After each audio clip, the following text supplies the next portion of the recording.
could just see so my mind don't erupt. At times I feel I can't get enough, but I sip a double cup and I spin a couple bucks. Sending out some love to my blood, to my girl, to my buds, to the homie up above. Well, hello. Hot D. What? You got hot D, people. Well, hello, people out there in the great lands of streaming.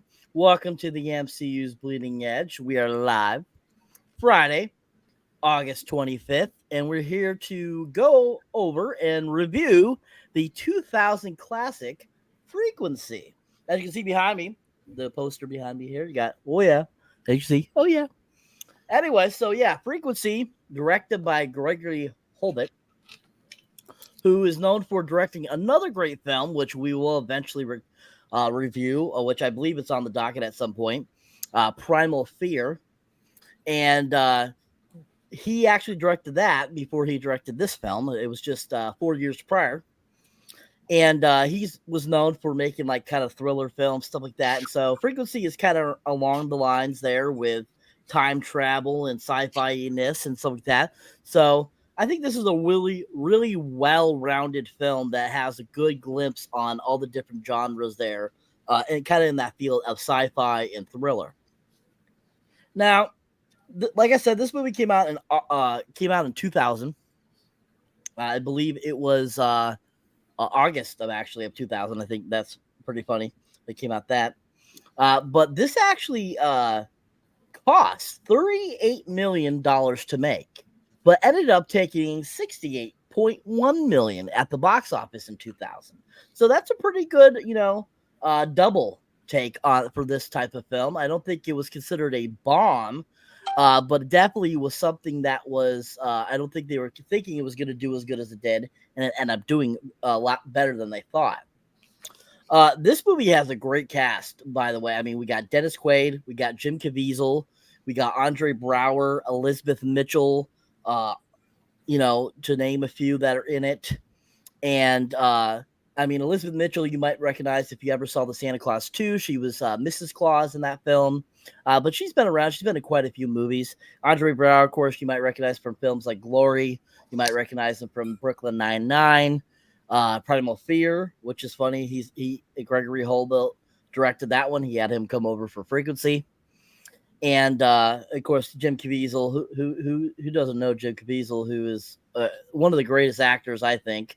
I mean, he's played so many different characters, good guys, bad guys, which is kind of funny because just a couple years later, after he did Frequency, he did Deja Vu, where he played a villain. And once again, another movie that's dealt with time travel. So I think that's kind of funny that he did two films within a certain time frame that were both about time travel type of deal. But yeah, Jim Caviezel is awesome. Dennis Quaid, I've been a huge fan of his for decades. I absolutely love Dennis Quaid. Anything he's ever in, I've always loved him. And I think he does a great job as Frank in this film. And I like his relationship with Jim Caviezel, and I like how they seem like father-son, and I thought they did a really good job with that. Right. So basically this movie starts off back in New York in 1969, and we're introduced to Frank there. He's a firefighter, and basically it shows him on duty. He shows him dealing with a fire, surviving the fire, and getting home to his family.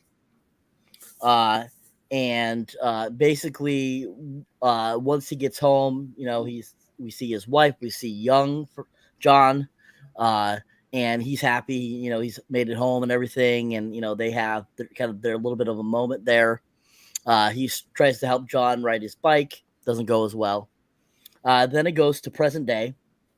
And in present day, John, now, almost 40-year-old man, is a cop, not a firefighter. And basically he is breaking up with his girlfriend, or his girlfriend's leaving him basically because he devotes too much of his time to his job. He doesn't give her enough time. There's definitely issues there. And so we see her leave. He basically is drinking himself to death, basically is what it makes it look like. He ends up going over, he ends up having his childhood friend come over, and he comes over with his son, And his son's like, "Oh, can I borrow some of your blah blah blah stuff?" He's like, "Oh, sure, if you can find it." And so then he goes rooting around. He finds this trunk, and in the trunk, it's a whole bunch of old stuff, from when he was a kid. John was a kid himself, and they end up finding this radio in there, one of those transmitter radios. And what the hell was that? What the fuck was that? And so maybe that was the frequency shit. Maybe. And so they see that the old CD's in there, so they take it out and they dust it off and try it out, and it doesn't really do anything. It doesn't work for them, and so they leave it alone. So after that, so basically got that kind of beginning. So I guess my first question for you guys, before we really get into the meat of this, now, Jeff, you said you watched this back when it first came out. Isabella, this is your first time watching it. Mhm. So I just want to go around both of you and just kind of give what were your thoughts going into rewatching this for you, Jeff, and your first time watching this, Bella. What were your thoughts on the film before you rewatched it? What were your thoughts going into this, Jeff? Well, I really love that that Bella's so young. And brings that contrast that we love here on so much, of having the opportunity to have somebody that maybe, wouldn't even know a frequency, right? If not for the review. So it's like, you hope, in a way, I guess, whether it's your daughter or not. Because yes, Isabella, there's no way to avoid your identity. So, Trevor just puts Sloboda right on his shit when he comes right up in here. So just to be clear, but anyways, no, it's I love the contrast. I love I can't wait to hear what Isabella's going to say about the movie because honestly, I guess maybe when I saw it at probably age 16, maybe I didn't really pay attention that deeply or grasp like the some of the really interesting I guess style or frame or structure of the film, and where you have this dichotomy of that's really unique, where you literally have a father and son, or people sort of paralleling each other throughout time, right? Able to communicate, and then on top of that are able to work together, right? Like it's really honestly, it's really ingenious. The whole concept of the story and whatnot and everything. It really is very well thought out, and I imagine the novel is probably great. If there is one, I don't know if this is written for the screen or not. But no, it's got a great secondary cast, like you said, it does. Elizabeth Mitchell. I haven't seen. I wouldn't really probably know as well as you, Cyber, as far as like how she's doing these days. But I haven't seen her in anything really that I can think of in a couple of years. But during that time period, she was pretty hot, right? I mean, she led in some pretty decent roles. She played really well with Dennis Quaid, I thought. Really, and I really like him too. I always have. I love his Doc Holliday. I think it's fucking awesome. I really do. I think that it's unfortunate that he gets overshadowed so hardcore, for his performance and whatnot. But either way, no, and Caviezel is great with him doing the parallels, doing the whole, I guess, dual, dual sort of story, where you have like, these different timelines and whatnot and everything. And that it's just I love the whole vibe of it. The whole concept of it is really neat. It's fun, and it's cool how the movie can have so many different attributes to it. Like it can almost fit into like a heavy PG family orientated kind of film, yet it's also a thriller, right? It has sci-fi vibes too, time travel. There's like real moral lessons in it.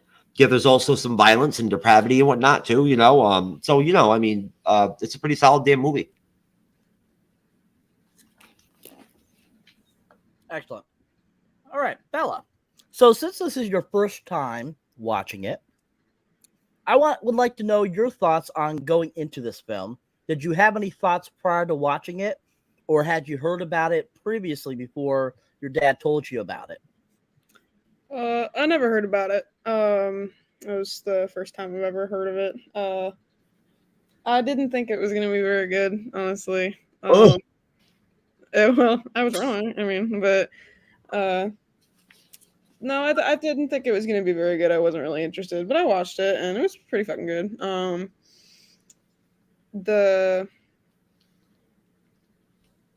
The build up of like the whole thing with his dad was kind of confusing. But once I figured it out, it was pretty good.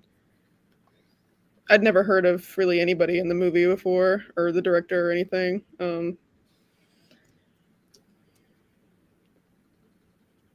Excellent. Thank you.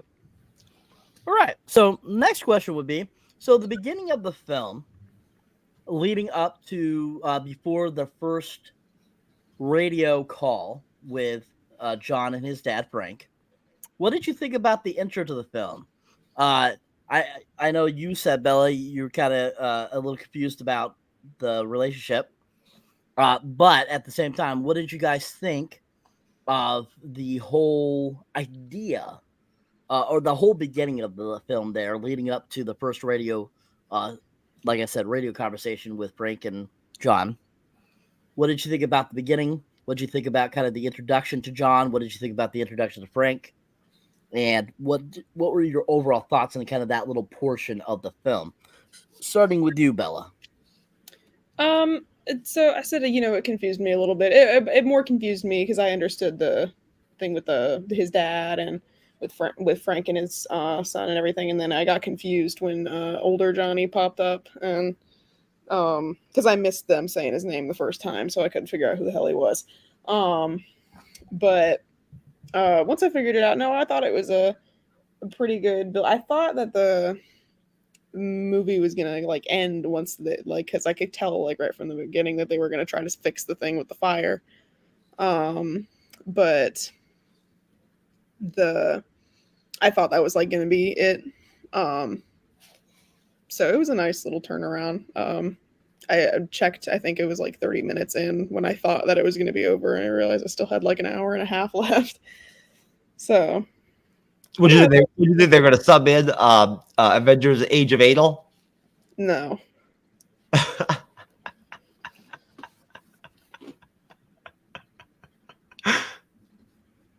right, thank you, Bella. Yeah. Jeff, same question. Well, having watched the movie before, I really can't put myself back in a place. I can imagine would be probably confusing, but I thought the same thing. Watching it again, sort of so much older and not maybe having remembered some of the finer points. The minute that they started tinkering with time, I thought to myself, well, isn't it the rule in every movie or whatever that you can't alter time or whatever? Doesn't that doesn't it break the natural cycle of time or whatever, whatnot, or events or whatever, to where it ends up fucking up the fabric of I forgot, you know what I'm talking about, Cyber. Sort of the quasi MCU, the way the MCU just talks about it, whatnot. An Endgame, right? That you can't do things that affect the past because of what it'll do to the future. I couldn't help but make that connection. I didn't mean to do that on purpose. It wasn't a plug or something like that or whatever. It's just a natural connection. But no, I thought that the shortwave radio deal was very cool, very old fashioned and throwback to have that be the vehicle. Whatever that type of radio that was, I forget exactly what those are. What you call them? Are they AC/DC radios? Are that what they are? WVs. Okay, the WVs. All right. Yeah, they're neat. They really are. I know that people still have them to some degree, right? I imagine that they would, or some kind of advanced version. It's even to this day, I still find it neat that it's possible to have something like that and be able to pick up a radio signal from Japan, right, or whatever. I've always thought that was really neat, kind of ever since I was a kid.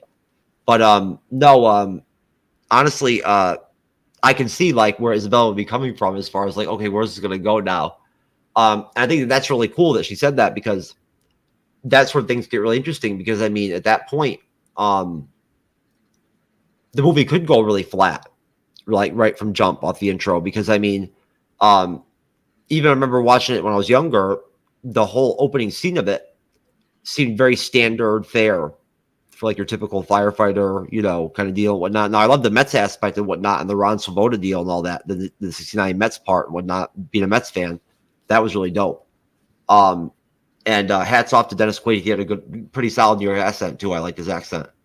But no, I just overall I enjoyed the acting right from jump. I thought that the acting and the, you know, was just really good overall, right? And again, the secondary characters maybe come out more towards the latter half of the film. But I mean, like, you know, what's, I forget his name is, how do you pronounce it? Brian Smeal that plays what's his name, Coney or whatever. You don't see him that much really, you know. And then the mom is kind of weaves in and out, right? And then she becomes more prevalent later on. So it really is really like a lot, you know, heavily it's really geared towards Quaid and Caviezel. And I just thought that, like, from jump right in the intro, that they just had this really great not on screen but off screen chemistry, I guess, right? If that makes sense.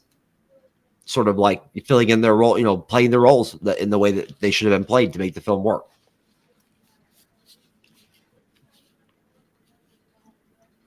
Did that answer your question completely? That answered it somewhat, but yeah, good, not bad. Anyways, good job, sir. Good job, both of you. All right, so basically that's when we get to our first radio conversation with Frank and John.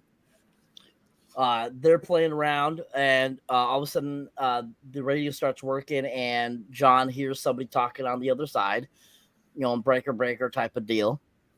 And basically, he gets on there and starts talking to the person on the other side, and basically have kind of a conversation. And the conversation kind of, you know, John's kind of like, "What the hell? What's this guy? Who's this guy from? Like, this guy doesn't seem like he's from my time, kind of."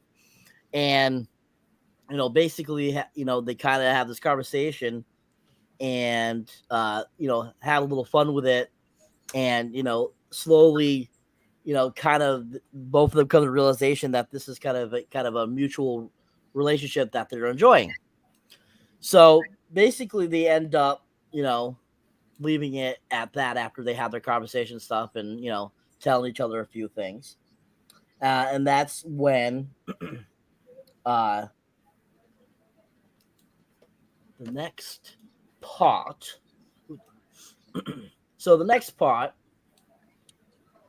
as the wonderful, you know, what's his name would say. Hold on one second. Oh, I can't read my own writing. the telepod just broken. No, I just can't read my own writing. Isabella, sing. Huh? Come on, sing. You gotta fill the space. Oh, okay. So after that, that's when we kind of go in between, going back and forth between 1969 and 1999, and we get some images and some time with Dennis Quaid during that time, and then we go back to Jim Caviezel. We have some time with him and his cop work, and basically that's when it kind of ends up, you know, going back and forth for the time, and then that's when him and Frank make contact again, him and John. And so then they have another conversation and they start talking about the Mets. And of course, you know, Frank is talking about the amazing Mets. And they, you know, basically, you know, John's like, the amazing Mets, that was like 30 years ago, you know, and stuff like that. And that's when basically things start getting kind of a little freaky. And as they're talking, they start noticing weird things and, like, you know, what did you say your name was and all this kind of stuff. And then they start realizing that, you know, the other guy on the other side is Frank, John's father, who has been dead for the last 30 years. And that's when Frank knocks something over, the cigarette, and it burns the table. And he sees that it burns the table in his present time. Like, time is fluxing through somehow through the aurora borealis. And so they're like, what the hell is going on here? And like, both of them were like saying, if this is a joke, stop joking. If this is blah, blah, blah, and this and that, and stuff like that. And so they all start like, they're basically like going kind of crazy at first a little bit. And then, then that's when John realizes that, tomorrow is the day his dad dies. And so he basically tells him, he's like, I'm gonna warn you, you went with your gut, which was the wrong way. If you don't go with your gut, you will survive. You would just survive. Tomorrow is the day. And basically, leaves it at that. And, Frank's kind of stunned. And even John's kind of stunned, like, how is this possible? How am I talking to my dead dad that died 30 years ago? So then the next day, it basically goes between present and back in 69 again. And we see how Frank goes to that one particular fire that supposedly kills him. And John goes and meets with Andre Braugher and Noah Emmerich at a bar. And so it goes, like I said, it goes back and forth, showing what's going on between the two. They're having conversations, stuff like that. And when Frank gets into the building to save that person, and he decides to go the opposite way and slides down that chute to save the person, all of a sudden, John starts getting all these new memories and starts getting all these new images into his head of his life with his dad all of a sudden now, and his mom, instead of it just being his mom, because now his dad didn't die. And so all those memories got flooded in. He kind of drops his glass and kind of freaks out, and they're like, "Whoa, what are you guys okay?" It's like, my father, he didn't die in a fire, did he? He did. He's like, they're like, no, your dad died from lung cancer eventually about 10 years ago. And so Frank, survives. He goes home. He's happy to see his wife. He's happy to see his son, Chief. And he ends up going to see his wife at the hospital to just tell her that he loves her. So we'll stop there. So before we move on to that, what did you guys think about that section of the film? What did you think about those first couple conversations with the radio? What did you think about the whole time travel aspect? And what did you think about Dennis Quaid and Jim Caviezel's kind of chemistry in those scenes when they're talking to each other and stuff like that? Because to me, I felt like they really felt like father and son. I think they had a really good chemistry that worked really well together and really combined really well in that. And what did you think about kind of that, like, intermittent section there where it kind of went back and forth between the two time frames, giving you kind of a little bit of bits and pieces of their lives back in 69 and back in 1999, and kind of how that went. So what were you guys' thoughts on that? I'll start with you, Jeff, this time. Well, I mean, it's really interesting. I mean, I can't imagine what it would be like. Again, like, I don't know. I when I put myself in that situation, I think to myself, like, if I was talking to my mother or father, like, that were dead in the past and whatnot, and telling them about events that already occurred, again, like, I would think red flags would pop up in me, and I'd be like, oh shit, like, wait a minute, there's something not right about this. Like, this is not normal. Like, this is unorthodox for this to be going on. Like, this is not, you know what I'm saying? Like, and one thing I thought that it was interesting to point out was that when John first talks to to his dad Frank, and doesn't know it's his dad Frank, he does like study, doesn't he? Right, for a minute there, doesn't he look into time travel and all that kind of stuff and whatnot? Right? Was I tripping about that? Okay, oh, my bad. I could have sworn for a minute he was kind of doing that. But at the same time, though, there's those moments when it's almost like they're not flashbacks. But was that almost like when memories, or like when things were being distorted? When you know what I'm talking about, Isabella? How there would be some scenes that would be shot really kind of weird. What do you mean? Those were all his memories flooding in from the new information. Is that that's how it was manifesting or whatever, whatnot? See, yeah, that seemed to be like, again, like, I would be really fucked up by that. Like, I would think that would be like really intense to have to experience that and whatnot and everything. Like, be living that day to day. And if I was to have any like critique at all, it would be just that, it's the concept is great. I love every aspect of the film. Basically, I don't think there's any part of it that's not good. And the story is compelling all the way through. But like the nonchalantness about the whether I don't know whether you call it time travel or what the hell that is that goes on, magic, like whatever the hell that is that causes them to be able to connect like that through the radio. It seems to me like you would be more like aware that this is not a natural thing to be doing. And that you would think and expect that like the moment that all of a sudden someone's alive that should be dead, there's going to be a consequence for that. And so, but at the same time though, even watching it for the second time, that didn't occur to me really until later on.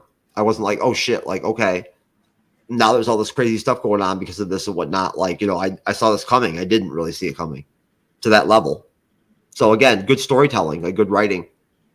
Did a good job of like keeping things interesting and whatnot, and like keeping, I would think like at least me or anybody in the audience on their feet in terms of as the story unfolds, right? It never really like lulls. And even when we do have the time where they do have the kind of fill in the gaps conversations, Frank and John, they're touching, right? They're touching in like an emotional, familial way, right? I enjoyed it, that aspect of it, whatnot, right? And they do almost come off and play like their son and father very well. If anything, I thought that Caviezel honestly maybe even acted Quaid a little bit at times, but that's just me though.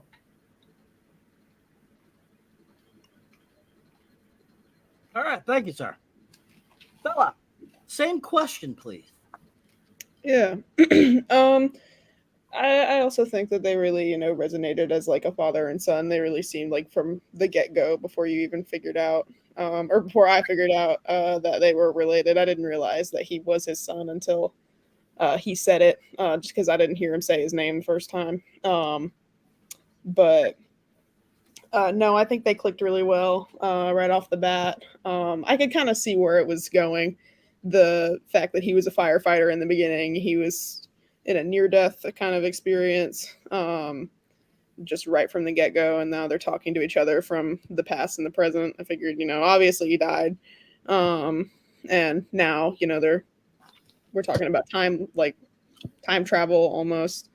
It was pretty clear that they were going to try to stop him from dying. I didn't expect the turn that it took, or how quickly they resolved that whole fire thing, but I saw it coming, but they did get me with the second half of it. Excellent. And I just want to point this out for you guys. Now, Jeff, you're very, very, I think it's funny how you're very convinced by Avengers Endgame and Back to Future lining for the time travel thing. I think it's absolutely hilarious. Whereas in this, it's not really. It's more of a vortex or a hole in the Aurora Borealis that's opened up that's allowed this to happen. So it's a little different versus that type of timeline stuff. Just to kind of to get that out there, that this is not the same thing as like that type of time travel. This is a little different. So that's why like Jim Caviezel, when he gets the memories and stuff, it's a little different. You want to be so discombobulated because it was almost like they were his memories, but they just kind of flooded him really at once just to kind of get those memories in place. Kind of similar to the Butterfly Effect movie. Everybody's seen that. I'm pulling it up right now. I want to see it. I want to pull it up. I think it's interesting. I do. So, the Butterfly Effect is a good film too. I like the Butterfly Effect film. I'm going to add it to our list. Yeah. So that's pretty much kind of like, that's why this movie's called Frequency, because the radio is the kind of that beacon for that transporting of that time portal that allows them to speak between the two times, and why they're able to transport things is because of that. But great job, guys. Excellent. All right. So while you're looking at, so what did you guys think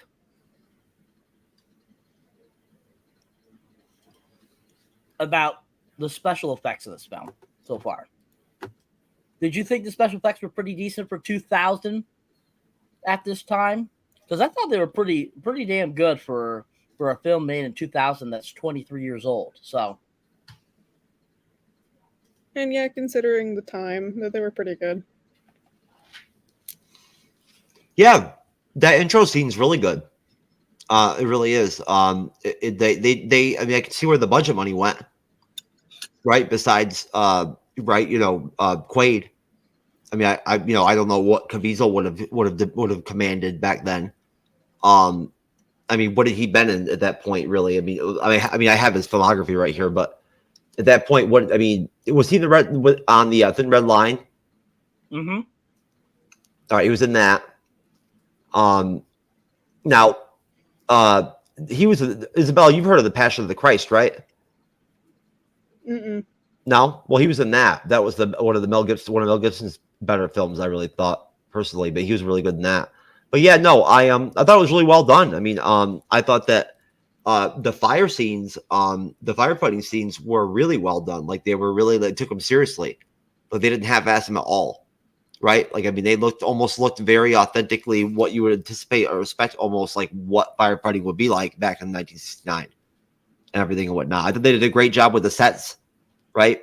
As they would jump from Frank to John. I like the on top of the special effects, I like the sort of duality, right, of there being like real time and then like the time in the past and then playing like older songs, right, like and whatnot and everything, that like they used to play at like the Doghouse restaurant I used to work at in North Carolina, this like the 30s, 40s, 50s like R&B pop type stuff. That was cool. I like that. I like the fact that they had, again, this just another angle that they added to the film that's really cool. Sort of to bounce off the special effects is the fact that they did a great job of really delivering when it came to how they depicted history, 1969, I thought pretty authentically. Not that I was there or anything. I'm not Andres. I haven't been in the time cop dimension or whatever, whatnot, but I'd imagine it would be like that. But yeah, the firefighting stuff was really well done, especially for that time period. That was like backdraft level type shit.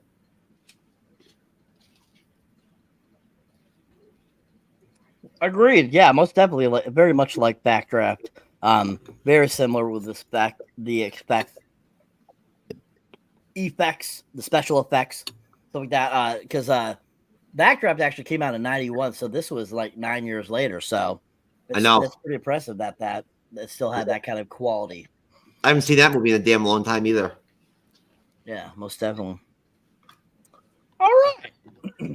So after John has beaten his death that happened in '69 and he's now living, this event leads to another event, unfortunately, and they find this out as they proceed.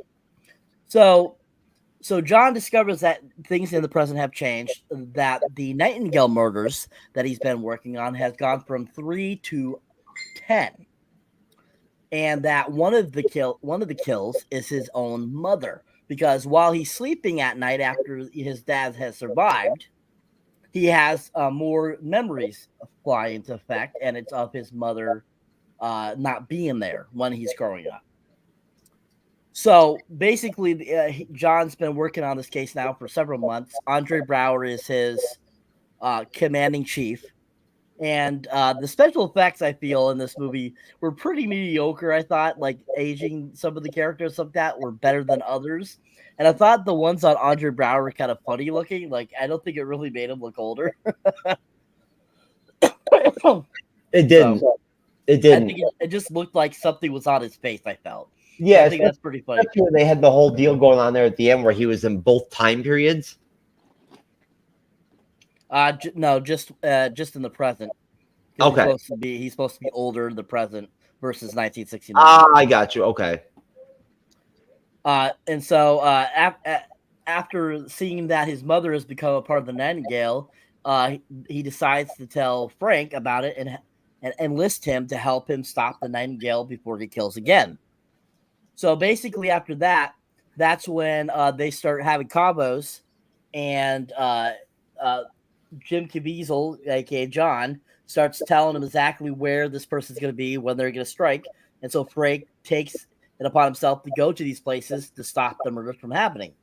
So the first one is at this bar, and basically he goes there and he gets offered a drink from these three gals. One of them happened to be the gal that was supposed to be murdered, and he's able to stop her from getting killed. And basically the next day, her file has disappeared amongst all the files that John had for the Nightingale murders. So basically, when he sees that, he realizes, oh, he saved her. So the next night, the next day, or next time that they get together, they try this again, and he has them go after this other victim that was killed by the Nightingale. While when he's there, he's hanging around trying to get figure out what to do. He follows the gal as she walks out to leave for the night, and he goes into the bathroom. And while he's in there, that's when the killer pops up, and they have kind of a scuffle. And basically, he ends up running Frank unconscious. Is about to strangle him and kill him when two people walk in and save his life. And so basically, the bad guy, he grabs Frank's wallet and pulls out his driver's license, and leaves him in the John, basically. And so then finally, when Frank wakes up and realizes, he runs upstairs to find the gal. He basically is pounding on her door, going, "Miss blah blah blah, it's the police. Are you okay? Open the door," and stuff like that. And he basically breaks in using his credit card and ends up finding her dead in there with his license next to the dead body. And so then he basically flees and goes back and talks to John and tells him, what happened, and that, basically what happened and how the guy, grabbed his wallet. And he's like, "Oh, so he took your wallet." And he's like, "Well, no, he didn't take my wallet, but he did take my license." He's like, "Oh, but he did touch your wallet and leave it?" He's like, "Yeah." He's like, and so basically John's like, "I can use that for evidence to figure out who this guy is. So I want you to take it, put it in a plastic bag, and then put it somewhere where I can find it in present day, where nobody will disturb it for 30 years. And so that's when Frank finds the plastic bag, puts it in it, and puts it into this little under this piece of wood inside of this bench that's in front of the window. And so it goes to present day, and John's able to pull it out of there and use it to look for fingerprints. So using the preserved fingerprints on the wallet, John is able to identify who the Nightingale is, who is Jack Shepard, who happens to be a former NYPD detective. Ooh, mystery there. Was so surprising it's a detective that would be able to go this many years without being caught. And so basically, in the original timeline, we find out that Shepard was a hospital patient under the care of Julia. When she left after learning of Frank's death, we find out that that's the reason why his mother was killed, is because she didn't leave to go about Frank's death. And that's why she became one of their victims. And so basically, the inexperienced doctor who accidentally administered the medication that caused the fatal allergic reaction would have basically killed the guy. But because he showed up and he wasn't dead, she prevented it from happening. So, before we move on past that, what did you think about that section of basically the serial killer and how this new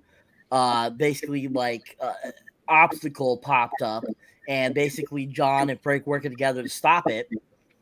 And what were your thoughts on kind of that section of the film, finding the identity out of the bad guy, and kind of that whole situation of kind of being like a murder mystery type of deal? Starting with you, Bella, this time. I liked it a lot. I thought that it was a pretty interesting turn to take with the movie. Again, like I said, I was kind of stumped as to where they were going to go with it once they stopped the dad from dying. I kind of thought that right there something else was going to happen that was going to put him in some sort of peril, but it didn't. No, but I thought it was really interesting the way that, you know, he almost died. I forgot his name, but serial killer almost died from that freak, not really a freak accident, but just an accident. And that nobody really would have known that he was ever a serial killer, and that his serial killing would have just stopped there. I didn't catch that actually until like the end of the movie. Like I was thinking back about that scene and didn't really get it, and I figured out why. But no, I thought it was really, really cool. I'm trying to think. I kind of knew like something was gonna happen with the mom, because they had that funeral, and I didn't know who the funeral was for, but the only other person we knew that he was really close with was that woman in the beginning of the movie and his mom. So that only leaves and his friend, but still only leaves a couple people. But his mom was the easiest target to shift from dad to the mom. No, I thought it was really good. It was really an interesting turn to take. It was a good watch. At one point, didn't John's like ex-girlfriend or whatever whatnot, or ex-wife or whatever whatnot, not recognize him? Yeah, because they altered the timeline, so that kind of they ended up never really meeting. Oh, that never even occurred. That never even happened. They were never even together. I didn't even grasp that. I did think it was really interesting the way that it was a really subtle shift. It was a shift nonetheless that his dad being absent in his childhood to his mom being absent in his childhood. You can only pick up on it in a couple of scenes, but it was a pretty good little tidbit to throw in there. It was just a few subtle shifts in character of a boy growing up without his dad and a boy growing up without his mom. Thank you. Very good. All right, Jeff, same question, sir. No, I think that's a really good point, Isabella, because that would lend towards why, of course, you know, at the beginning of the film, it starts off with, you know, with John having emotional disconnect or whatever, whatnot, with people or whatever, whatnot, or, you know, sort of an estrangement emotionally with others or whatever, you know, due to the, you know, his father's death. But yeah, I loved it. I thought that the Nightingale deal really added another trope, just like another spin to the story, like another angle that really worked. You know, like it delivered, it paid off. It didn't fall flat, it didn't get stupid, you know, it didn't get ridiculous, or you know, they didn't overdo it, I guess, like they maybe could have. You know, just to, I guess, you know, playing devil's advocate, you know, maybe they could have gone, you know, too far with it. I thought that they, the fact that everything wasn't perfect for Frank and John, you know, that the killer did get his upper hand. The shepherd guy got the upper hand on, you know, on Frank like that and whatnot and everything. It sort of added, you know, sort of like a fear of anticipation, or anticipation of fear, you know, that there's still that possibility that, you know, of more loss, more death, right? Due to, you know, they're basically almost sort of, however you want to call it, wormhole connection or whatever, whatnot, right? So, no, I thought it was great. I thought that the secondary characters and the actors and actresses that played them carried that part of the film well, right? And I thought that I liked seeing Caviezel change his tone over time and become more like when he pulls his gun out. I know this is back a little bit, but when he pulls his gun out on that suspect that is not even, you know, the actual killer, and he's that emotional about it, like he's that pissed off that he wants to take it to that level and start going all you know, hardcore. At that point, you don't really know or have any reason to suspect that, right? That Uncle, what's his name? That Andrew Brodner plays. What is his name? Uncle Satch. Uncle Satch. At that point, you don't really have any reason to like figure him being a part of anything, right? Like he's still, I'm still thinking, at that point, like, okay, well, I really couldn't remember that he had anything to do with anything. Or not that he didn't do with anything or whatever, but I didn't remember the sort of the spin towards how things kind of go towards the end. But yeah, no, I mean honestly, I'm not even sure. I don't know how they quantified this film. I don't know what they called it or what they referred to it as. What does it say? What? Oh, Moonlight Cinema. Okay. Okay, so it's a science fiction thriller drama film. Okay, that makes sense. Yeah, I mean, hey, they killed the thriller part with that part of it without question. Excellent. All right. So, I understand you have a trailer star to share. I do. Why don't you share that with everyone? It's a pretty good trailer.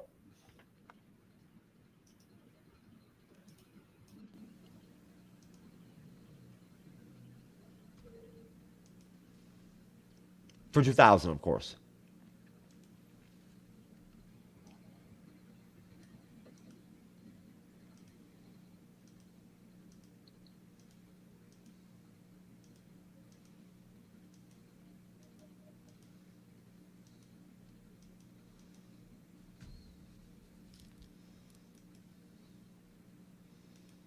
Oh, come on.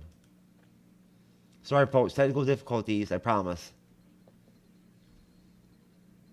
Yes, folks. He promises technical difficulties. It has to be.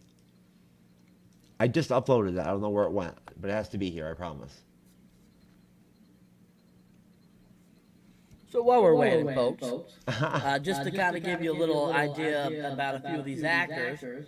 So Dennis Quaid, of course, you might recognize from a slew of films over the years, from Inner Space, Breaking Away, The Right Stuff. He was in a whole bunch of stuff. That was really fantastic films. I mean, he's a fantastic actor. I think one of the first films I ever saw him in actually was Jaws 3D. That was one of the first films I saw him in. And he kind of took a break towards the teens of the 2000s, and then kind of made a resurgence in the last couple of years with a whole bunch of films. A lot of based on true story films.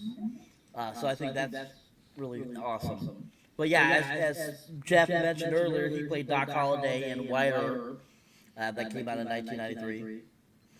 And he was a fantastic White Earp. I just don't think he was as good as Val Kilmer by a little bit, but he was fantastic. Very fantastic. Oh, no shit. He was in Legion and Pandora? Yep. Damn. Holy shit. He's got a hell of a film. Go ahead. G.I. Joe. Oh, yeah. Hell yeah. He was in, yeah, no, he's been in a lot of good damn movies. Gang related? He was in a film with Julia Roberts or... No, Gina Davis, I think. It's called Something to Talk About. Yeah, that's right. Came out in the 90s. Yeah, that was a good one, too. Yeah. He was in one with Topher Grace in the early 2000s. I think it's called Good Company. He's been in a ton of films. DOA, which is a great film from the 80s. Meg Ryan, he was in that with Meg Ryan. That was like one of the first films they did together before they got married. Flesh and Bone from 93. Oh, I forgot he was with me. I forgot he married Meg Ryan. Yep. The Right Stuff.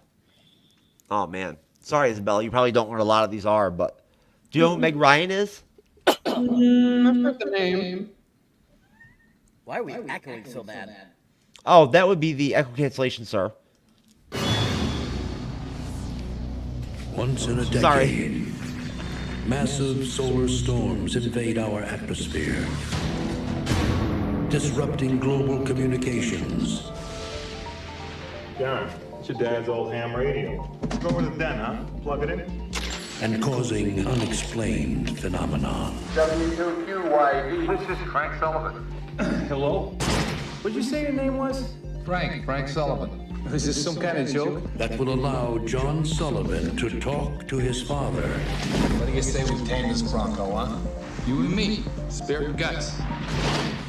Who's been dead for 30 years. But how could it be? I don't know. But we gotta be talking off the mother-son spot of all time. I've missed you so much. Well, tell me about yourself. Tell me about your life. I'm a cop. You're third-generation firefighter. Come on, I thought you were gonna grow out of that cop phase. What's going on, Zach? Frank says that he's talking to Johnny on the radio in the future. Hey, little chief. There's somebody I want you to talk to. Good night, John. Good night there, Chief. Oh my God. Hello? Something's wrong. Something we did changed the past. Something happened to Mom. Your mother what? No. She was murdered. We gotta do something and try to stop this guy. I may not know who he is, but I know where he's gonna be and what he's gonna do before he gets there. Do I call the police? They're not gonna believe me. You got his prints. I want you to hide that wallet. Somewhere where nobody's gonna find it for the next 30 years. The window seat in the dining room. It's in! I got it! You gotta give me something I can believe. We gotta catch him in the act. And you can make that happen, Dad. I'm not a cop. I'm a firefighter. We can do it together. Remember spirit and guts? I love you, son. I love you too, Dad.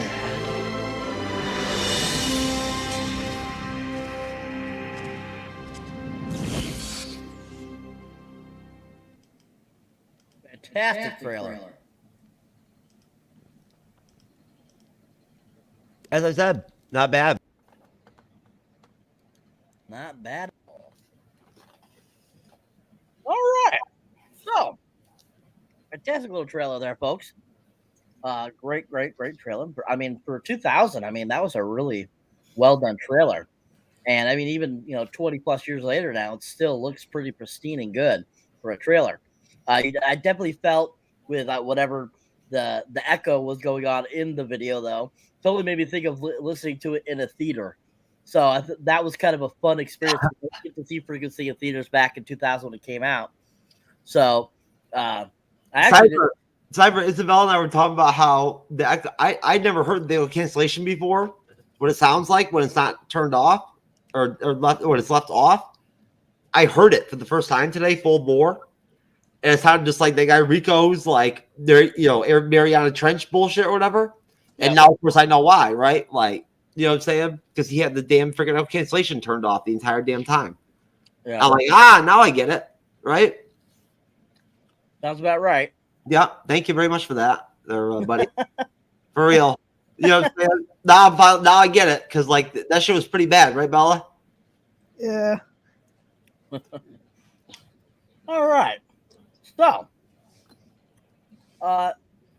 if you want to pull up Jim Caviezel's filmography too there, sir, we'll talk a little bit about Jim Caviezel's filmography. So, as you mentioned earlier, he was in Passion of the Christ. That was kind of his big role that really put him on the map. That came out in 2004. And he was in The Thin Red Line, like we said.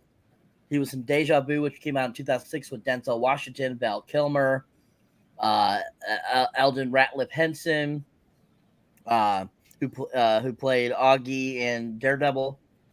And with the I forget what the gal's name is in that, but she's really fantastic. Paula Patton, I believe it is. She's really fun. Yep. She was in that too, it's a fantastic film. That's another one we should put on the docket. That's a really good one. Another sci-fi kind of thriller drama with some time travel aspects, and it's a really good film. Which one was it again? Deja Vu. Oh, Deja Vu. Yep, I've seen it. Yep. I forgot he was in it. Yep. He was also in another film. I believe it was around the same time he did Deja Vu. I think it was like 2006, 2007. Film called Unknown, which is a really good film. It's got a huge cast. It's got Barry Pepper in it, Greg Kinnear, Joe Pantoliano, I think Benjamin Bratt. I mean, this movie has a huge cast. And Basically, he wakes up in a this like warehouse with no memory of how he got there, with all these other guys, and all these other guys are there, don't remember why they're there either. And basically, the movie's about them trying to piece together what happened there and why some of them are injured and why some of them are tied up. It's a really fantastic film. If anybody has not seen it and want to see something else with Jim Caviezel, really fantastically done. Oh, she was in The Rock too. Yep. I believe he plays a Marine. Oh, we've got. Uh-oh. Uh-oh. You What anime head. Shit. What'd you do to me, Bella? What'd you do? Why you stealing my shit? You stole my shit. Damn. They have nothing over here. Thief. Kim, you have nothing. Jack my style. Can't have no avatar or nothing over here. Bullshit. Now I'm just a black avatar. Now I'm just a black fucking screen. What the fuck? You gotta be fucking kidding me here. This is the frequency. This is frequency right here, baby. Yep. Right? This Isabella, see, this is how it goes. Sure. This is how the shit starts right now. I don't think we're gonna solve a murder. Also, another cool thing about this film, about frequency, is this is actual Michael Cera's feature film debut. He actually plays young Gordy. No way. Yep, that's him, Michael Cera. Yeah, Michael young Cera. Gordy. That's awesome. Yep. I love it. I love you some Michael Cera. I haven't seen him in a long time in anything. Yep. All right. So after Frank and stuff like that realize what's going on and are trying to fix the Nightingale murders, we go back to 1969, where basically Frank is talking to John on the radio, and Satches pops up, who is a close friend of Frank's and John's future boss, and he basically ends up showing up because Frank.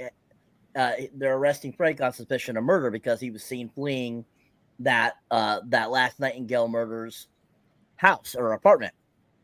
And so he resists. He runs over the radio to tell John what's going on and knocks it over and damages it. So at the station, Frank attempts to basically prove his innocence by telling Satch, what's going on, that he's been talking to John through the radio from the future.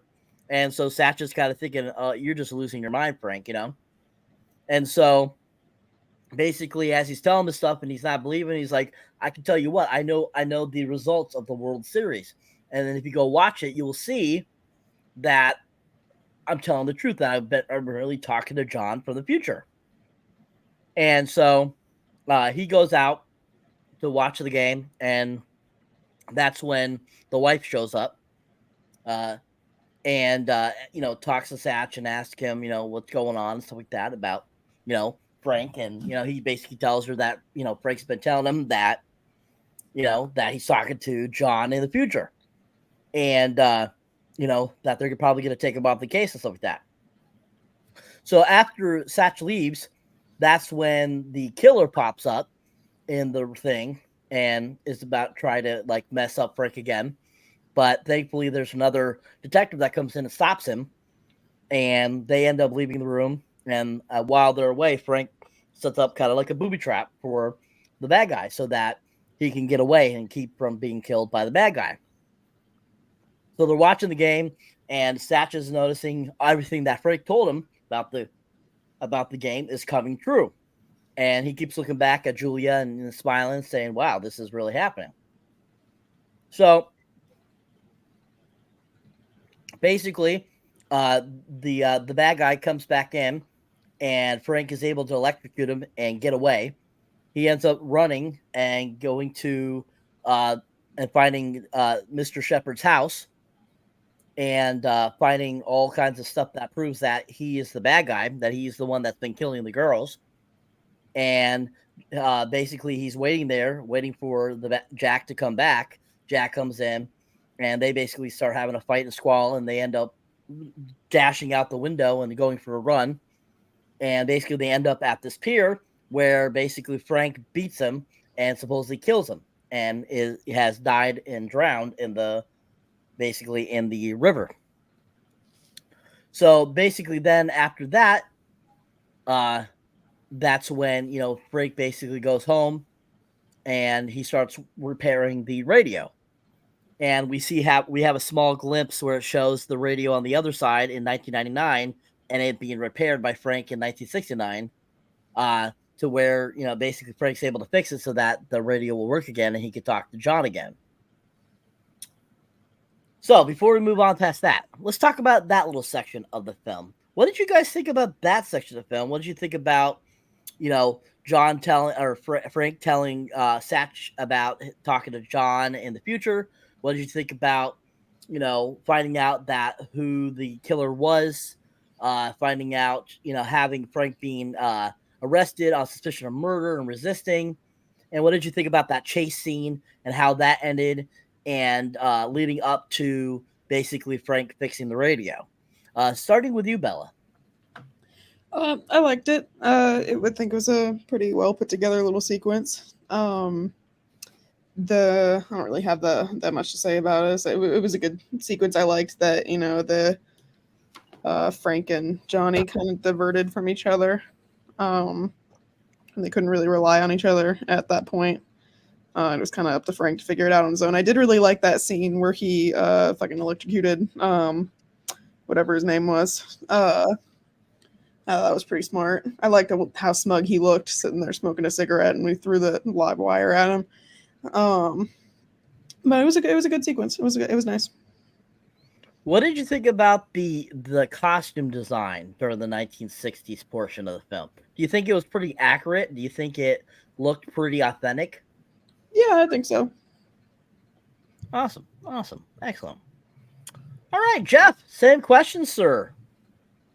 I certainly did. I thought that they did a really good job with the clothing. They did a really good job. They spent their money well. Unlike Secret Invasion, you know what I'm saying? They actually fucking for the $32 million or whatnot, they got their bang out of their buck. Especially if they actually made a profit, right? On top of that, actually doubled, their investment. I mean, at the end of the day, that's not bad. Right? I mean, every movie, that's one of the things is that is Isabella, her generation, all they know, sadly, unfortunately, cyber is this dichotomy of the MCU and the superhero stuff and whatnot, to where it's this big, massive, almost dominant aspect of cinema and TV and whatnot, to where, when I was younger, you were younger, this movie doing as well as it did, word on the street mattered more back then, right? It did, for films, it really made a big difference. That, Cyber. It was. We didn't have social media. We did, but I mean, nobody really fucked with it back in the day. So word of mouth was really valuable, and just because the movie didn't kill it in the box office didn't mean it wasn't a really good fucking movie, right? That was something that was prevalent when I was growing up, was that there were movies that didn't do well at all, financially and whatnot, but were still considered really good films, right? Overall, there were a couple that were like that. And you just don't.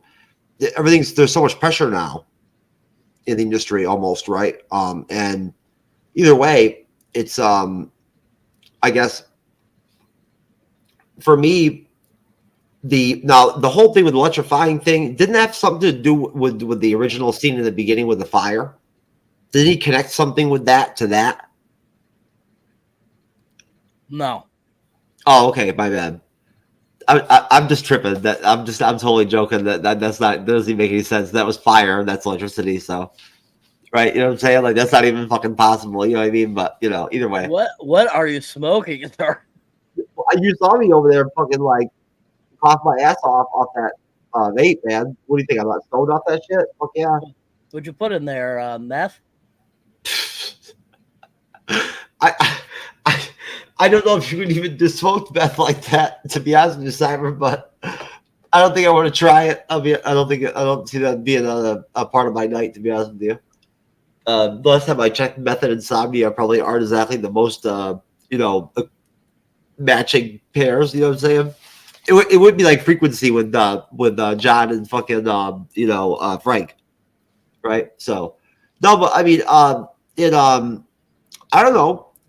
I mean, it didn't go in a direction towards the end where it was totally fucking stereotypical to the point of like just being like, "Oh, you fucking kidding me?" It wasn't like that.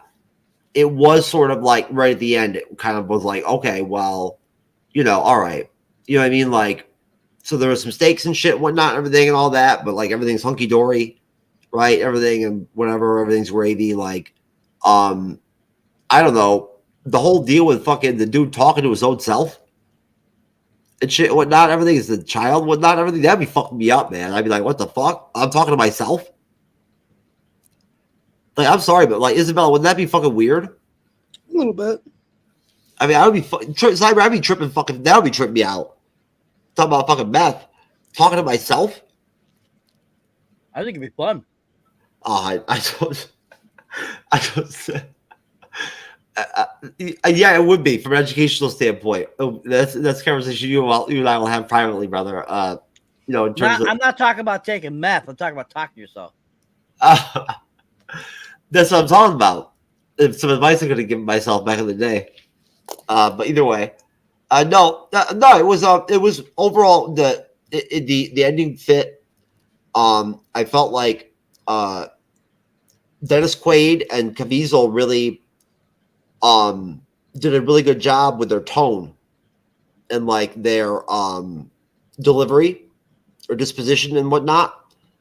That sort of correlated, I thought, effectively with what you'd expect from people going through this sort of fucking weirdo dichotomy like this shit, this whatever this is, wormhole crap or whatever, whatnot. Like, again, they handle it pretty damn well. So, like, most people would be like, what the fuck is going on here? Like, I'm talking to people who aren't even real. Like, whatever. But no, I thought that I mean, it overall at the end of the day, like the radio being the opening, like sort of the opening of the dialogue, and then like wanting to rebuild it and can reconnect it and whatnot and everything, and then having both parents there together, right? Was nice. And that's why I said, like, it almost has like a family vibe to it, right? In a way. I guess I don't know if that's misplaced, but I felt like that kind of vibe from it. I did. I thought that the scenes with especially with the father and son when they were like crying together and whatnot and everything, right? And like Dennis Quaid had to kind of like hold back and like listen to the emotion coming off of John's voice, right? And like sort of reintegrate himself, reset himself and whatnot, and everything, and to try to approach his grown son when he like is living with his own fucking son, which again, that'd be fucking weird too. That's the son's right there. So, that'd be tripping me out. But so that's some of the stuff's a little confounding. I'm sorry. But no, it's very touching. It really is. It is very touching. And like I valued that about the film. I do. And I felt like Quaid and Caviezel probably more than anybody were able to deliver that sort of dynamic like that, where it really was authentic, right? Or the film wouldn't have worked. Excellent, thank you. All right. So just a little more info for people out there in the great casting land. The character that played Adult Gordo, Noah Emmerich, if you don't know this, his brother is actually Toby Emmerich, who is part of one of the greatest writers of the late 90s, early 2000s. He actually wrote this film, Frequency, and he's also, a part of like Independence Day and all that kind of stuff. So he's the younger brother of Toby Emmerich, which a lot of people I don't think realize that. But yeah, that's who Noah Emmerich is, that plays Adult Gordy in this film, which I thought was kind of cool. All right, so So after Frank has repaired the radio, he's able to get it to work again, and he's able to talk to John. And while him and John are talking, that's when, out of nowhere, Jack Shepherd comes in the mix and attacks him both in 1969 and both in 1999. And basically, we go back and forth between the fighting that's going on in there. And basically, we see the effects of what happens in 1969 happening in 1999. So at one point, when basically Jack Shepherd and John are fighting, all of a sudden scratches come across his face because in 69, either little John or the mother, I can't remember exactly, scratched his face during that time. And then at one point, as John's being strangled by Jake in the future, all of a sudden his hand gets blown up by a shotgun by Frank in 1969. And so we see the things that are happening in 69 happening right there in the present with Jack Shepherd in 1999.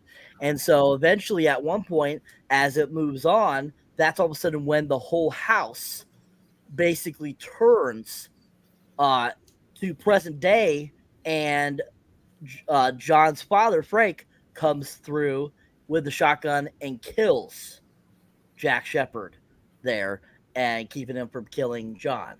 And that's when basically that's when John and Frank see each other for the first time in 30 plus years, and embrace, of course. And Dennis Quaid's Frank says, I'm here, Chief. I'm here. I'm not going anywhere. And basically they embrace and, are tearful and stuff like that, as Jeff mentioned before that. And then basically after that, the film concludes with a softball game where John and Frank are playing, and John is now married to Samantha, who we saw at the beginning of the film that was leaving him, and they're expecting a baby.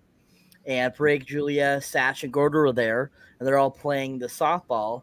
And we find out that Gordo has become wealthy because at one point, John tells him in the past, remember the name Yahoo, and he has become a huge stockholder of Yahoo. I never even fucking realized what that was about the entire. I was like, what the fuck is he talking about? And so he becomes super rich, and that's how the movie ends. So, what is everyone's thoughts on the conclusion of the film? Basically, the demise of Jack Shepherd, the embrace of Frank and John now that they've been reunited after 30 years. And what did you think about the softball sequence at the end of the film? Starting with you, Jeff. I thought it was not fluffy, but it was kind of like predictable, I guess.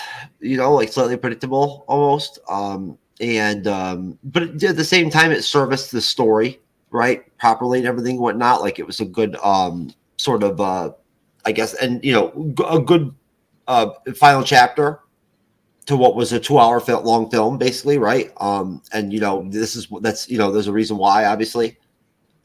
You come to that conclusion by the end. You're like, oh, okay, now I understand why this is, whatever, an hour, whatever, minutes long. Because it does kind of like really sort of take you in some different directions, and give you it delivers in the drama area. It delivers it like in the the noir sort of, like not noir but like the sort of I guess what the thriller vibe or whatever. It has the sci-fi stuff going on too. That's tough to fit all those different tropes in one fucking shot, right? It's very difficult to pull off all that in one story, one film. Like that's difficult. Not very many people can actually make that work, right? That Horizon is like I think is like one that I think not similar to this, but you get what I'm saying, Cyber. Like as far as the acting and whatnot, and everything, right? For like a horror film or whatever, and like a space horror film, is pretty solid. Gotta go on the list. I think we already had that anyway. But I can't wait to review that, man. That's a good fucking movie. But no, I thought that overall, it was. The aging was a little rough, without question, but it was a nice, story. It was positive. and I didn't really have like a very succinct, succinct message or whatever, whatnot. But it was one of, I thought that was of like, a positive one, right? And the story ended up positive. I enjoyed that aspect of it. I don't think I would have liked it if it would have been doom and gloom, and like somebody would have died or whatever, whatnot, right? It was nice that it actually worked out the way it did. It fit the film, it fit the story, and like the character arcs and whatnot that developed like in this fucking weirdo dimension where you're talking to your own self and shit as like a child and whatnot, and say all this stuff and whatnot. So, okay, USA baby, and I'll give it a easily a 9. Okay. Bella, same question, and your ranking as well, please. It was a good way to end the movie. I figured, that wasn't it when he stabbed him with that little nail or whatever the hell that was. It was just too easy. But no, it was a good way to end the movie. I liked, thinking about the fact that this is just something that him and his dad are going to know for the rest of their lives and nobody else is ever going to really think about. I liked that Johnny has now gone through at least like 2 or 3 different lives where he's been missing one of his parents, and now he's got them both. Now he's with this girl and he's got a son, and it was nice, them all getting together and playing baseball. Something his dad was really, really passionate about, and something he kind of fell out of love with once his dad passed away. So I think it was a nice way to wrap up the movie. I didn't notice that thing about the Yahoo, though. I was wondering what that meant. I noticed it on the license plate, but I couldn't figure out what that was supposed to be. But I think I'll give it a 10 out of 10. I liked it. It was a really good movie. Wow. Look at that. Look at that, Jeff. 10 out of 10 for her. Holy shit. Her first fucking review? Holy fuck. Wow. Jesus Christ, Isabella. What sort of precedent are you trying to set here? I don't know. I liked it. Nothing wrong with that. Nothing wrong with that. I give it a solid 10 out of 10 as well. Absolutely love this movie. I love the camaraderie in Dennis Quaid and Jim Caviezel's characters. I love the father-son relationship there. I know a lot of people probably, there's several men I'm sure out there that have that same,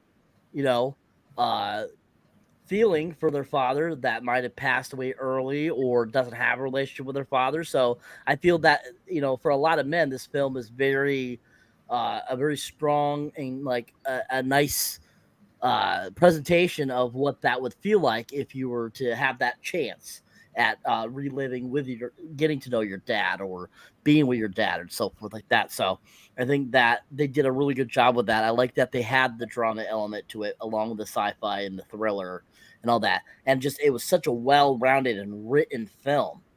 And this isn't based off any book. It was written specifically by Tommy Emmerich for the film.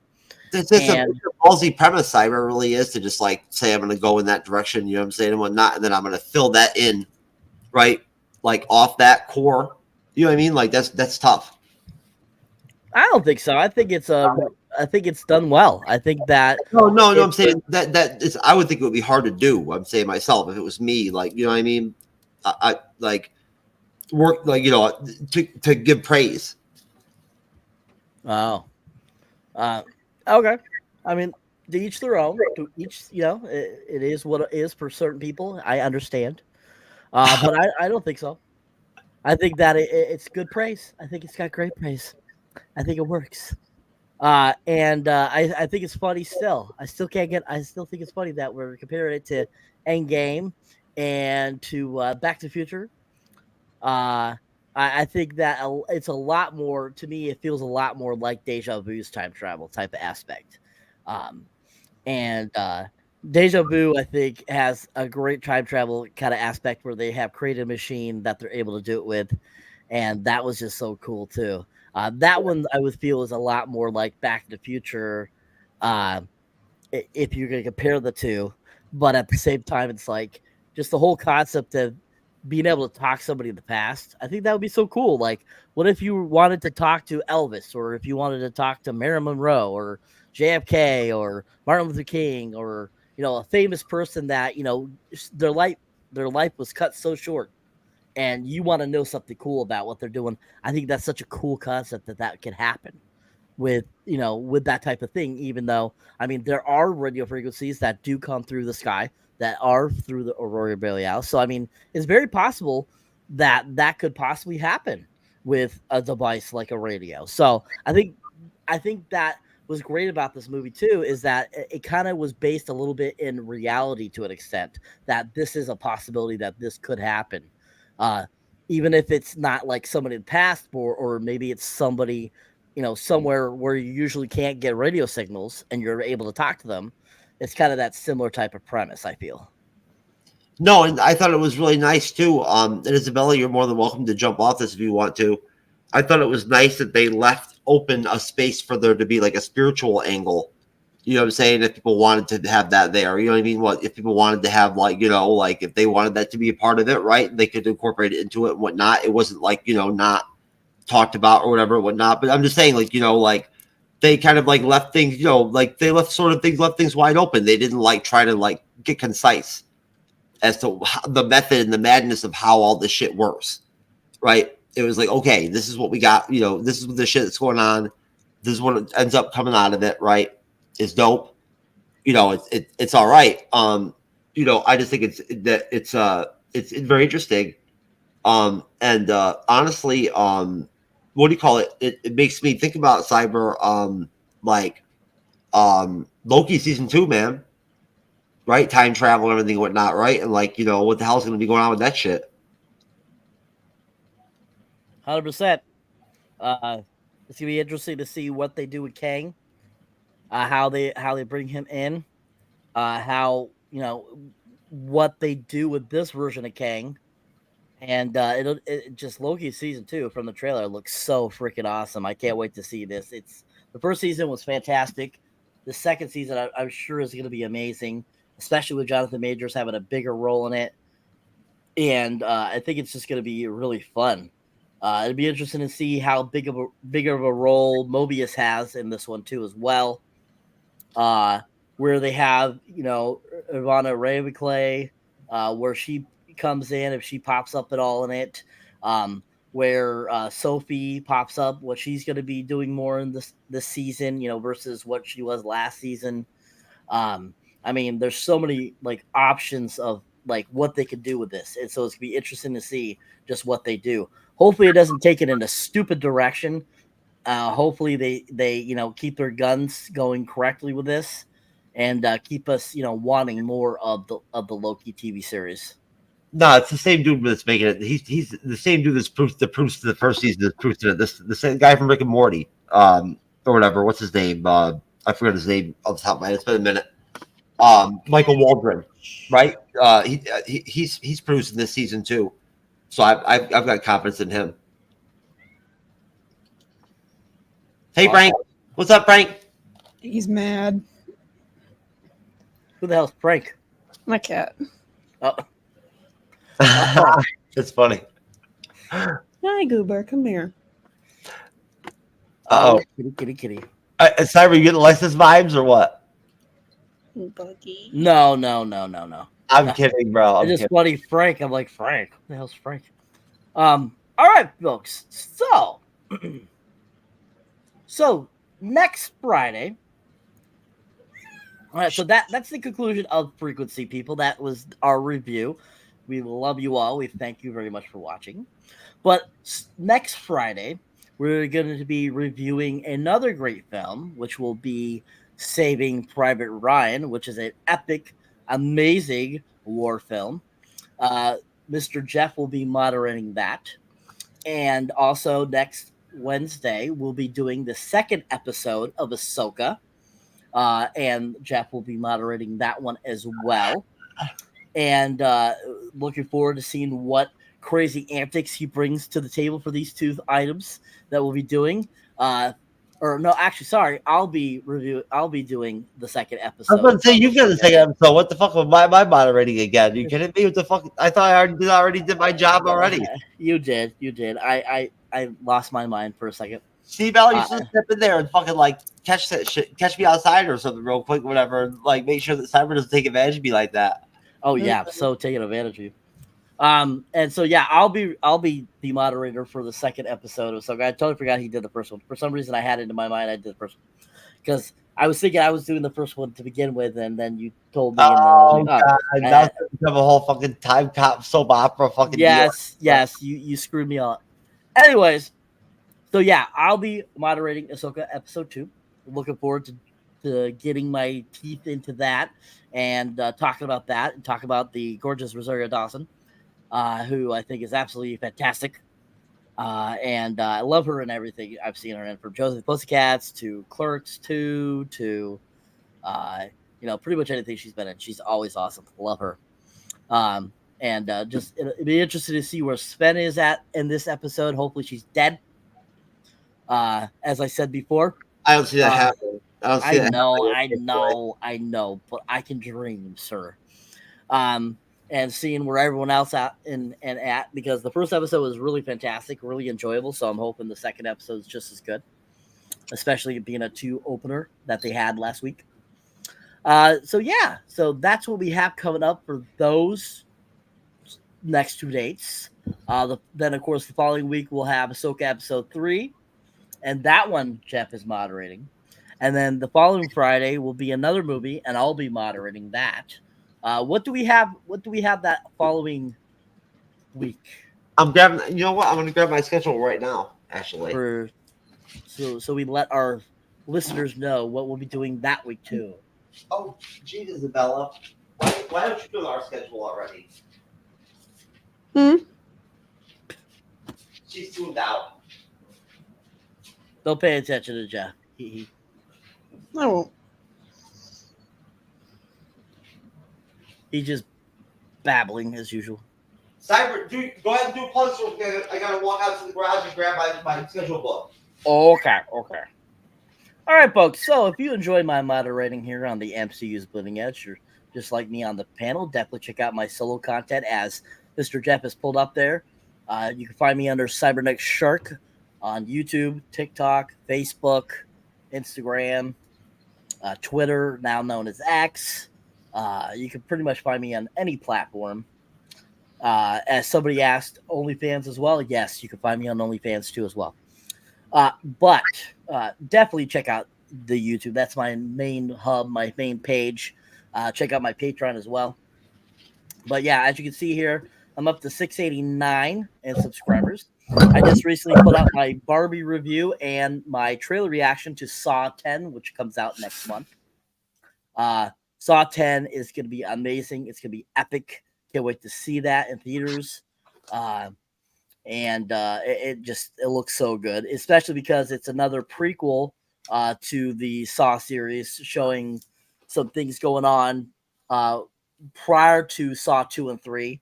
So we'll actually be seeing something that was happening in between Saw 1 and then the other 2 sequels before Kramer dies. So that'll be interesting to see, especially because it's supposed to be in Mexico too, which I thought was really cool. Then, of course, check out my shorts, of course. You saw my most recent ones up there. Kevin Hart's new special, which was really funny. Rock and Roll High School, stuff like that. But as always, let's try to get me to that 1,000 mark and keep on subscribing. I want to thank my 2 new subscribers that have subscribed in the last couple days. You guys are awesome.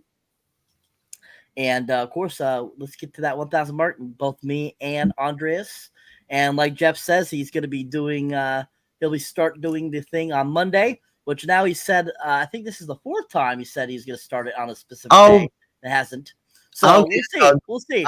Listen, hold on. Now that Isabella's helped me out, helping the team out, folks, I can guarantee you right now, Cyber, that I'm gonna have everything lined up. I think I might even drop almost like a Feige-esque Comic-Con type deal, whatnot, just to fucking dole out everything that we have to cover and do for the rest of the year, whatnot, because we have a lot of shit to fucking cover and everything, whatnot, especially since we're doing fucking the Daryl Dixon series, right? Over on Mondays with me and Andres over at the Bleeding Edge Report, MCU's Bleeding Edge Report, whatnot, whatever. Episode 11 coming up this week.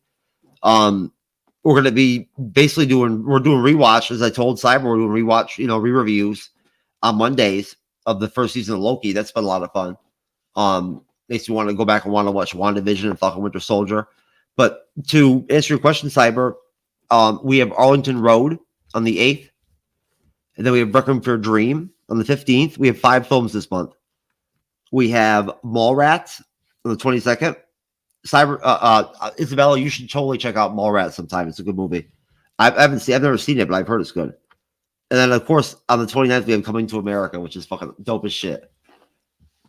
Can't wait. Awesome. Yeah, so we have a lot of great stuff to cover, folks. Like I said, through those several Wednesdays, we'll be doing Ahsoka. And then, of course, in October, when Loki Season 2 starts up, we'll be doing that as well. So keep on trucking, keep on watching. I want to thank anybody that has newly subscribed to us. Thank you for subscribing to us. So make sure to keep subscribing and let people know about us and tell them that we should check us out. As always, we are live on Wednesdays. We're live on Fridays. We're live on Mondays now and Sundays as well. So we have a lot of content to share with you guys. So definitely, if you get a chance, subscribe and watch our stuff. We appreciate you guys.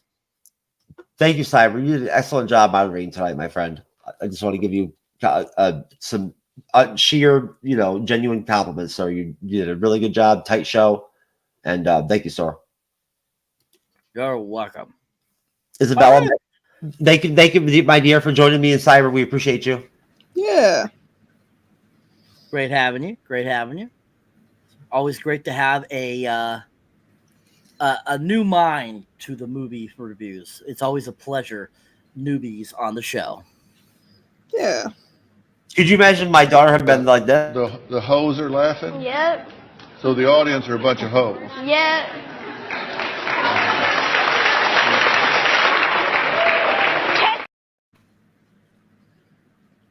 There you go, Bella. Is that my standard I have to live up to? No, you've already eclipsed it. The only difference is she made $4 million off that shit. Probably. She did. Hey, catch me outside.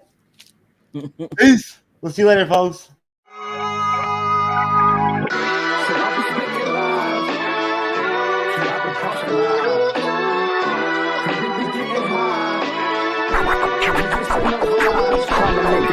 Just let a man breathe and just hush so my mind could just cease, so my mind don't erupt.